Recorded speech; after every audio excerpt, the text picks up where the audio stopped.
Welcome to Story Haven. Please relax. Remember to like, subscribe, and enjoy.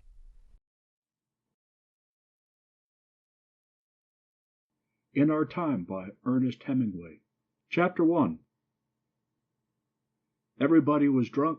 The whole battery was drunk, going along the road in the dark. We were going to the Champagne. The lieutenant kept riding his horse out into the fields and saying to him, "I'm drunk, I tell you, mon vieux. Oh, I am so soused." We went along the road all night in the dark, and the adjutant kept riding up alongside my kitchen and saying, "You must put it out. It is dangerous. It will be observed." We were 50 kilometers from the front, but the adjutant worried about the fire in my kitchen. It was funny going along that road. That was when I was a kitchen corporal. End of chapter 1.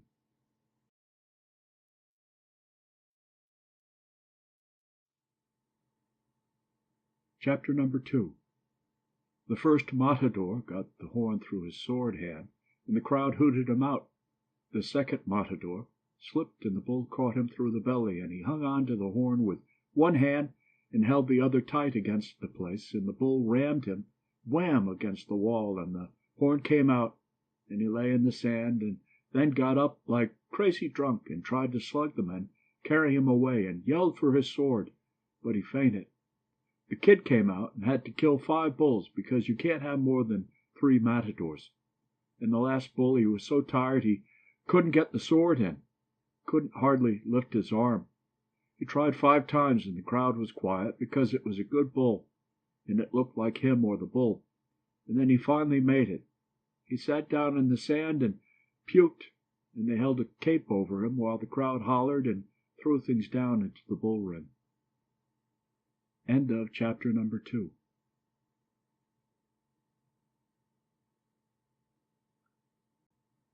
Chapter number 3. Minarets stuck up in the rain out of Adrianople across the mudflats. The carts were jammed for 30 miles along the Caracas road. Water buffalo and cattle were hauling carts through the mud. No end and no beginning, just carts loaded with everything they owned. The old men and women, soaked through, walked along, keeping the cattle moving. The Marzitza was running yellow almost up to the bridge. Carts were jammed solid on the bridge, with camels bobbing along through them. Greek cavalry herded along the procession. Women and kids were in the carts, crouched with mattresses, mirrors, sewing machines, bundles. There was a woman having a kid, with a young girl holding a blanket over her and crying, scared sick looking at it. It rained all through the evacuation. End of chapter number 3.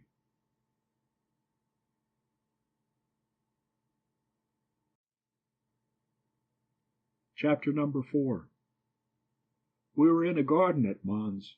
Young Buckley came in with his patrol from across the river. The first German I saw climbed up over the garden wall. We waited till he got one leg over and then potted him. He had so much equipment on and looked awfully surprised and fell down into the garden. Then 3 more came over further down the wall. We shot them. They all came just like that. End of chapter number 4.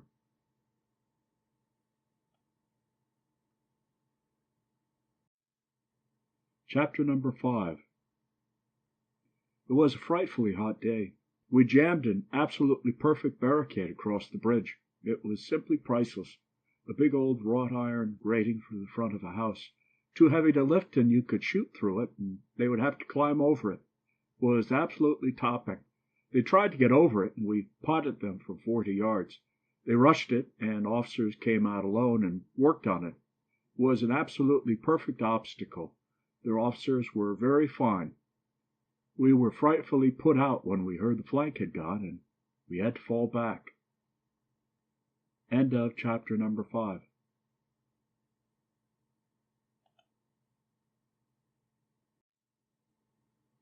Chapter number 6. They shot the 6 cabinet ministers at 6:30 in the morning against the wall of a hospital.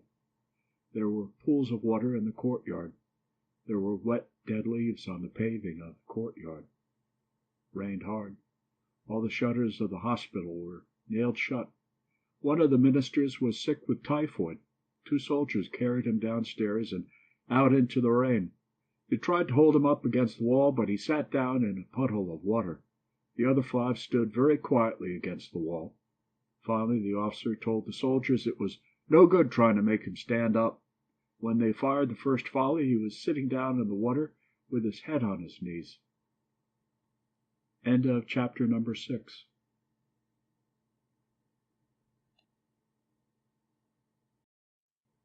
Chapter number 7. Nick sat against the wall of the church where they had dragged him to be clear of machine gun fire in the street. Both legs stuck out awkwardly. He had been hit in the spine. His face was sweaty and dirty. The sun shone on his face. The day was very hot. Rinaldi, big-backed, his equipment sprawling, lay face downward against the wall. Nick looked straight ahead brilliantly. The pink wall of the house opposite had fallen out from the roof, and an iron bedstead hung twisted toward the street. 2 Austrian dead lay in the rubble in the shade of the house. Up the street were other dead. Things were getting forward in the town. It was going well. Stretcher-bearers would be along any time now. Nick turned his head carefully and looked down at Rinaldi. "Senta, Rinaldi, senta. You and me, we've made a separate peace." Rinaldi lay still in the sun, breathing with difficulty. "Not patriots." Nick turned his head carefully away, smiling sweatily. Rinaldi was a disappointing audience. End of chapter 7.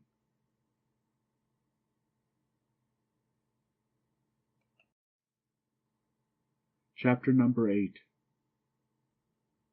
While the bombardment was knocking the trench to pieces at Falsalta, he lay very flat and sweated and prayed, "Oh, Jesus Christ, get me out of here. Dear Jesus, please get me out. Christ, please, please, please, Christ. If you'll only keep me from getting killed, I'll do anything you say. I believe in you, and I'll tell everyone in the world that you are the only thing that matters. Please, please, dear Jesus." The shelling moved further up the line. We went to work on the trench, and in the morning the sun came up, and the day was hot and muggy and cheerful and quiet.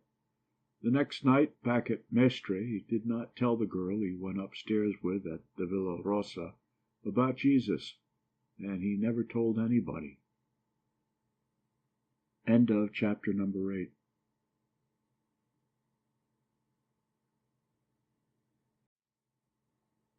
Chapter number 9. At 2 o'clock in the morning, 2 Hungarians got into a cigar store at 15th Street and Grand Avenue. Drevitz and Boyle drove up from the 15th Street police station in a Ford. The Hungarians were backing their wagon out of an alley.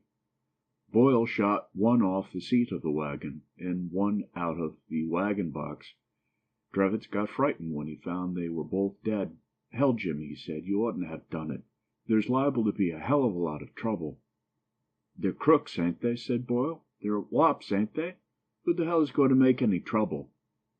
"That's all right, maybe, this time," said Drevitz, "but how do you know they were wops when you bumped them?" "Wops," said Boyle. "I can tell wops a mile off." End of chapter 9.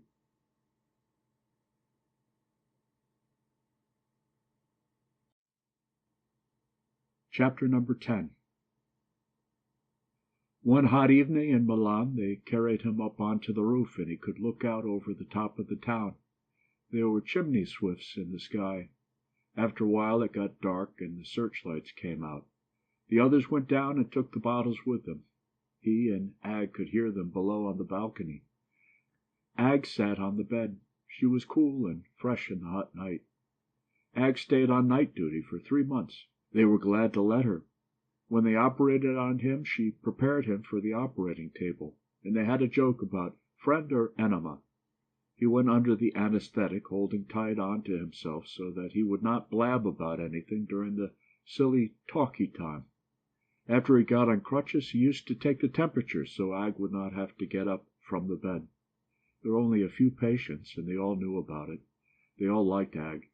As he walked back along the halls, he thought of Ag in his bed.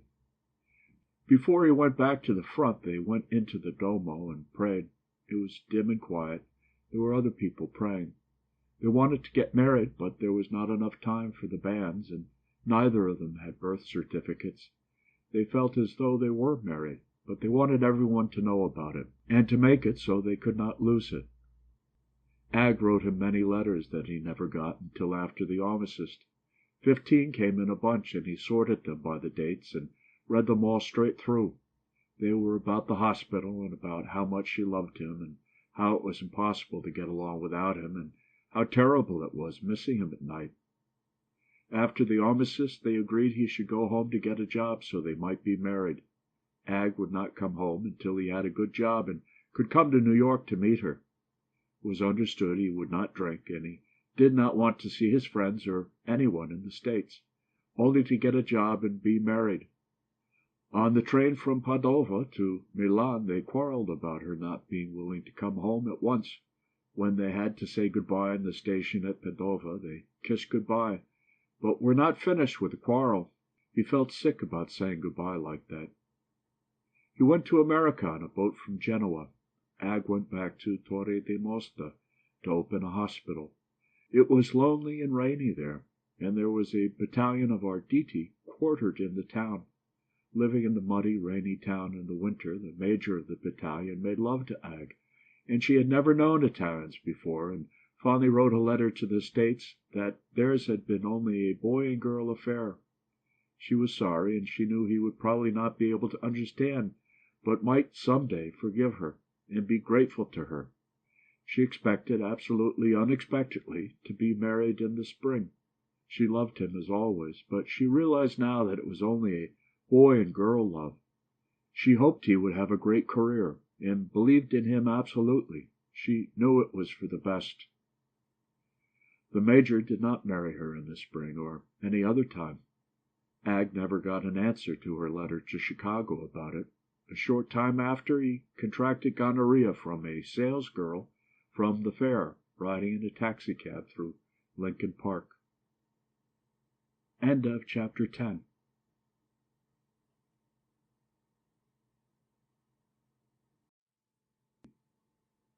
Chapter 11.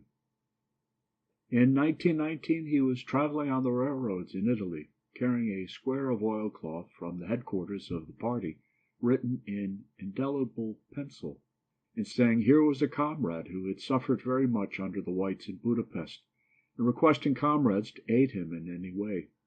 He used this instead of a ticket. He was very shy and quite young, and the trainmen passed him on from one crew to another. He had no money, and they fed him behind the counter in railway eating houses. He was delighted with Italy. It was a beautiful country, he said. The people were all kind. He had been in many towns, walked much, and seen many pictures. Giotto, Masaccio, and Piero della Francesca he bought reproductions of, and carried them wrapped in a copy of Avante. Mantegna he did not like. He reported at Bologna, and I took him with me up into the Romagna, where it was necessary I go to see a man. We had a good trip together. It was early September, and the country was pleasant. He was a Magyar, a very nice boy, and very shy. Horthy's men had done some bad things to him. He talked about it a little. In spite of Italy, he believed altogether in the world revolution. "But how is the movement going in Italy?" he asked. "Very badly," I said. "But it will go better," he said. "You have everything here. It is the one country that everyone is sure of. It will be the starting point of everything." At Bologna he said goodbye to us to go on to the train to Milano, and then to Aosta to walk over the pass into Switzerland. I spoke to him about the Mantegnas and Milano. No, he said very shyly he did not like Mantegna. I wrote out for him where to eat in Milano, and the addresses of comrades. He thanked me very much, but his mind was already looking forward to walking over the pass. He was very eager to walk over the pass while the weather held good. The last I heard of him, the Swiss had him in jail near Sion. End of chapter 11.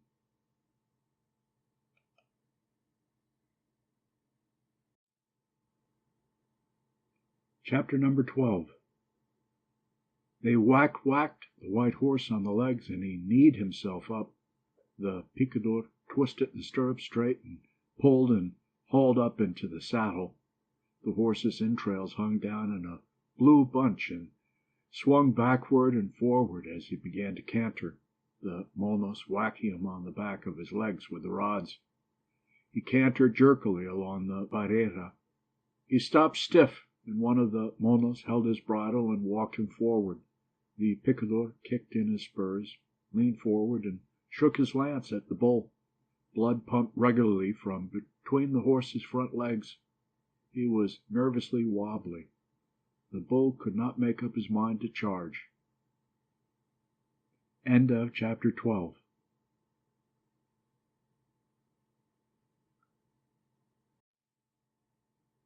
Chapter number 13. The crowd shouted all the time and threw pieces of bread down into the ring, then cushions and leather wine bottles, keeping up whistling and yelling. Finally the bull was too tired from so much bad sticking, and folded his knees and lay down, and one of the cuadrilla leaned out over his neck and killed him with a pontillo. The crowd came over the barrera and around the torero, and two men grabbed him and held him, and someone cut off his pigtail and was waving it, and a kid grabbed it and ran away with it. Afterwards I saw him at the cafe. He was very short, with a brown face, and quite drunk. And he said, "After all, it has happened before like that. I am not really a good bullfighter." End of chapter 13.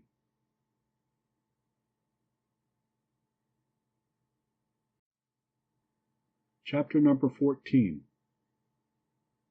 If it happened right down close in front of you, you could see Villota snarl at the bull and curse him, and when the bull charged he swung back firmly like an oak when the wind hits it, his legs tight together, the muleta trailing and the sword following the curve behind.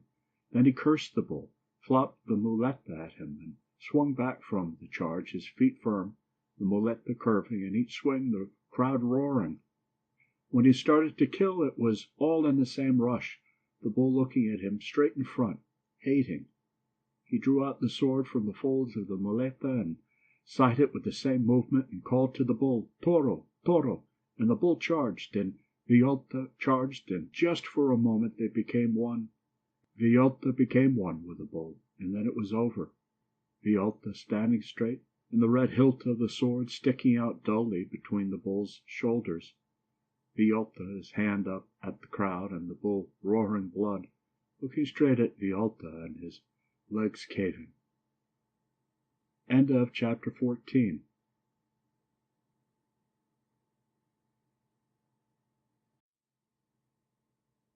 Chapter number 15. I heard the drums coming down the street, and then the fifes and the pipes, and then they came around the corner, all dancing, the street full of them. Maera saw him, and then I saw him. When they stopped the music for the crouch, he hunched down in the street with them all, and when they started again, he jumped up and went dancing down the street with them. He was drunk, all right. "You go down after him," said Maera. "He hates me." So I went down and caught up with them, and grabbed him while he was crouching down, waiting for the music to break loose, and said, "Come on, Luis. For Christ's sake, you've got bulls this afternoon." He didn't listen to me. He was listening so hard for the music to start. I said, "Don't be a damn fool, Luis. Come on back to the hotel." Then the music started up again, and he jumped up and twisted away from me and started dancing. I grabbed his arm, and he pulled loose and said, "Oh, leave me alone. You're not my father." I went back to the hotel, and Maera was on the balcony looking out to see if I'd be bringing him back. He went inside when he saw me, and came downstairs disgusted. "Well," I said, "after all, he's just an ignorant Mexican savage." "Yes," Maera said. "And who will kill his bulls after he gets a corrida?" "We, I suppose," I said. "Yes, we," said Maera. "We kill the savage's bulls, and the drunkard's bulls, and the Riau dancers' bulls. Yes, we kill them. We kill them all right. Yes, yes, yes." End of chapter 15.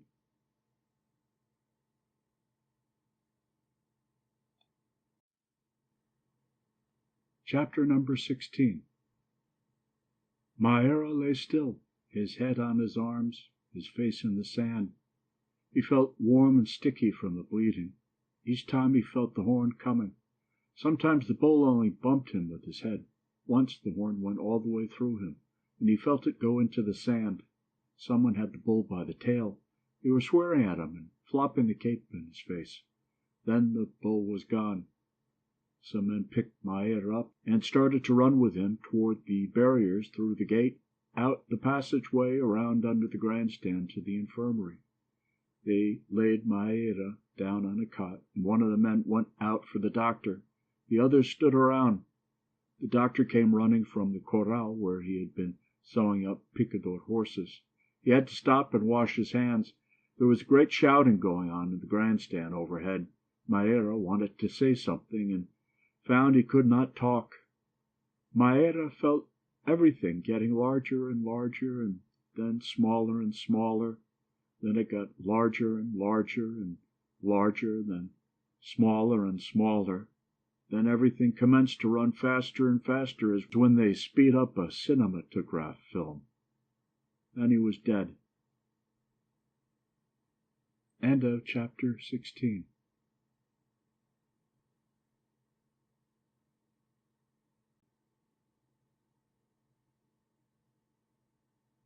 Chapter number 17.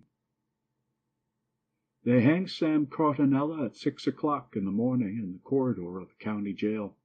The corridor was high and narrow, with tiers of cells on either side. All the cells were occupied. The men had been brought in for the hanging. 5 men sentenced to be hanged were in the 5 top cells. 3 of the men to be hanged were Negroes. They were very frightened. One of the white men sat on his cot with his head in his hands. The other lay flat on his cot with a blanket wrapped around his head. They came out onto the gallows through a door on the wall. There were 6 or 7 of them, including 2 priests. They were carrying Sam Cartanella. He had been like that since about 4 o'clock in the morning. While they were strapping his legs together, 2 guards held him up, and the 2 priests were whispering to him. "Be a man, my son," said one priest. When they came toward him with the cap to go over his head, Sam Cartanella lost control of his sphincter muscle. The guards who had been holding him up dropped him. They were both disgusted. "How about a chair, Will?" asked one of the guards. "Better get one," said a man in a derby hat.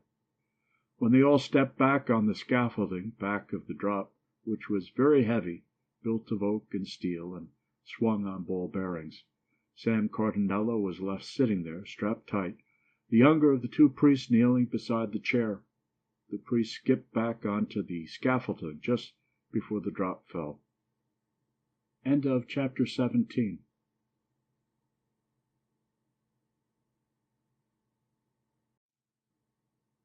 Chapter number 18. The king was working in the garden. He seemed very glad to see me. We walked through the garden. "This is the queen," he said. She was clipping a rose bush. "Oh, how do you do?" she said. We sat down at a table under a big tree, and the king ordered whiskey and soda. "We have good whiskey, anyway," he said. "The Revolutionary Committee," he told me, would not allow him to go outside the palace grounds. "Plastieres is a very good man, I believe," he said, "but frightfully difficult. I think he did right through shooting those chaps. If Kerensky had shot a few men, things might have been altogether different. Of course, the great thing in this sort of affair is not to be shot oneself." It was very jolly. We talked for a long time. Like all Greeks, he wanted to go to America.